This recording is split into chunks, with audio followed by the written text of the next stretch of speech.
Edward VIII would visit Nazi Germany in 1937 to meet Adolf Hitler, and later he'd voice admiration for his policies. The quondam king concluded, "It would be a tragic thing for the world if Adolf Hitler were overthrown."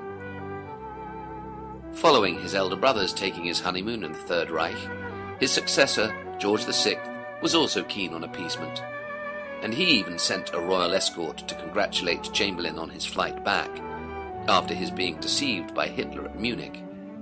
Then, when George VI thought the empire was threatened by refugee Jews, King George VI blithely said he was glad to think that steps are being taken to prevent these people leaving their country of origin. His directive simply meant they'd die. Since following George's concern, the King's Secretary Halifax would telegraph the British Embassy in Berlin, and Halifax asked them to encourage the German government to check the unauthorized emigration of Jews. So when it came to anti-Semitism, King George VI may not have stuttered at all. And even as late as 1970, his elder brother was telling interviewers, "I never thought Hitler was a bad chap." Edward's cousin, Prince Philip, had 4 sisters married to Nazis, yet was considered an eligible suitor for Princess Elizabeth, despite his family, in Philip's own words, being inhibited about the Jews, and despite Philip's featuring at Nazi funerals. In a family photograph, Philip's youngest sister, Sophia, is seen opposite Hitler at Goering's wedding, where every conceivable expression of racist excess would doubtless have been common currency.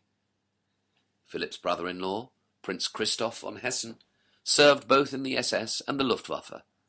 He was even suspected of having bombed Buckingham Palace in the hope of assassinating George and reinstating Edward. For in July 1940, while the exiled Edward was in Lisbon, the German ambassador had consorted with the former king.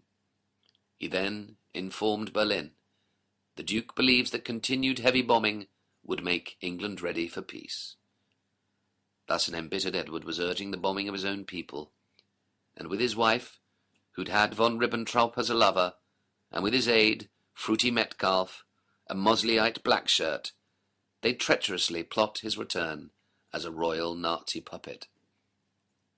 After the war, Edward's collusion proved embarrassing, and so the Queen's cousin, Sir Anthony Blunt, an ex-Soviet spy, later in charge of the Queen's pictures, was asked to track down incriminating documents. Blunt was sent to the Schloss Friedrichshof in Kronberg to rescue Edward's Nazi correspondence. Then, thanks to Blunt helpfully concealing evidence of royal treason, Blunt's own brand of treason was granted immunity. Predictable, given his fascist flavouring, Philip's no stranger to genocide. "In the event that I'm reincarnated," Philip has said, "I would like to return as a deadly virus," thinking his high-handed Karl would, in words, solve overpopulation.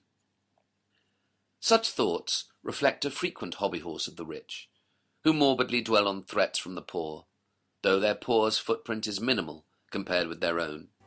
Yet they're targeted by plutocratic eugenicists. I've danced with a man who's danced with a girl who's danced with the Prince of Wales. It was simply grand, he said, topping band, and she said, delightful.